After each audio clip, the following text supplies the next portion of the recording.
leading this new military force in the DRC?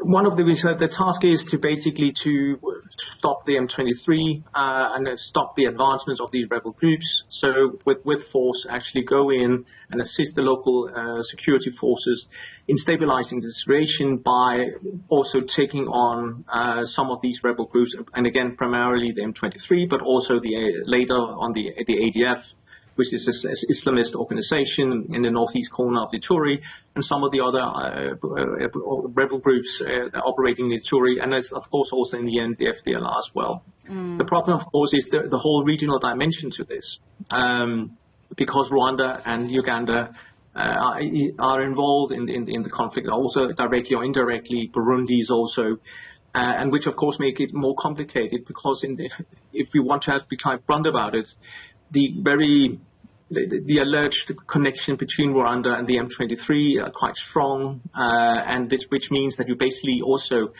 when you go in and confront the M23, that you also indirectly risk confronting Rwanda, because Rwanda has genuine national security concerns around the Eastern Congo, but has also played a very negative role for a long time in the Eastern Congo as well. So it's a very complex political situation that this force is going to being deployed into.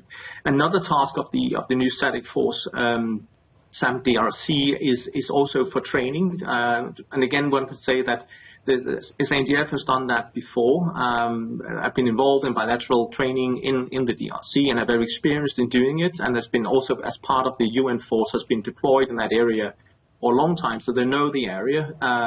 But their training is also part of it.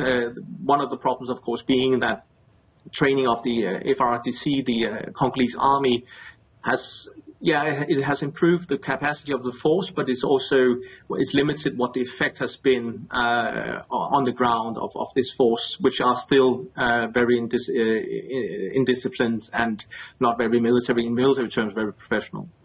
I mean, Prof, you speak of the regional dynamics that exist around this. What challenges and obstacles do you then foresee for the SANDF going into this? I think that the problem, of course, is not from a military point of view. The issue is quite clear what they need to do. They've done it before. When they deployed against the M23, the Force Intervention Brigade, which was Africa dominated, back in 2013, they used, robust elements, artillery, armored personnel carriers, and attack helicopters and all that to take out this semi-conventional force. And one can say the M23 is a semi-conventional force, which makes it, in certain aspects, makes it easier for a military force to deal with than these hybrid, strategic hybrid kind of organizations that hide out in the forest, that like we see in Mozambique, for instance. So in that sense, it's easier. The biggest challenge for the SANDF is the political one, in the sense, what is it that Rwanda wants in this area? How much are they supporting because the M23 in terms of weapons and financial support and all that? Maybe also in terms of personnel. And the problem here being, of course, that Rwanda's defense force is quite strong, and it's not. You don't want this to escalate into interstate war between Congo and the Rwanda, or with all the proxies there with the SADC force and all that. So they need to navigate that kind of problem as well. I think the biggest problem for the SANDF as an institution right now about this deployment is the lack of capacity.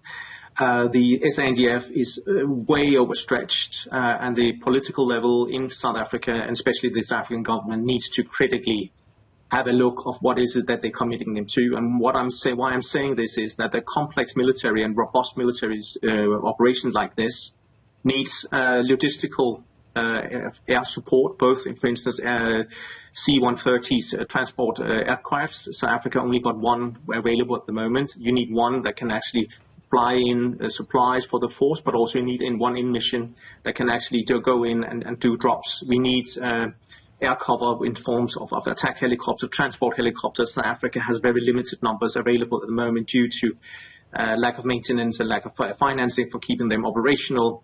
And in terms of personnel, South Africa the defense force is overstretched in both domestic and operations, but also presence in the Congo, in the UN force, but also in Mozambique. So the politicians need to prioritize, and they need to go in and give the SANDF the possibilities of actually doing the job. They can do it. They've done it before, but the politicians need to go in and allow them to do it by making sure that the equipment and the personnel is there. Because alternatively, this is a very risky operation. M23 is at a better place than they were in 2013. They know the South African forces, and they will adapt to what South Africa is coming with together with its allies in the SADC. So therefore, it can become quite dangerous for the force if it is not equipped in the right way and knows what it's doing, and it has the needed resources and capabilities, which of course to be able to undertake and conduct the mandate this asked to do. Right. I mean, Prof, you speak of this lack of capacity being overstretched by the SANDF, even though South Africa is fully aware of the DRC in terms of how they've previously operated within that region. How do you then envision the cooperation and the coordination between South Africa's military force and with MONUSCO and the UN moving out, as well as the African Union? Yeah, that is one of the things which are always difficult, and can actually add one to that is the internal cooperation between the forces in the SADC force. Of course, now Tanzania and Malawi, South Africa has operated with them for a long time in the DRC, which makes it easier. But our experiences from the mission, for instance, in Mozambique, shows that the interoperability, even between the SADC members, are quite difficult. And interoperability, I mean here, is terms of radio communication systems and all these kind of things has been problematic in that mission. So that needs to be solved. And again, to be able to operate effectively, you need to be able to share intelligence. You need to have proper actionable intelligence which means that you actually know what your position is up to. And you need to share it with all the parties that are on your side, basically, in that area.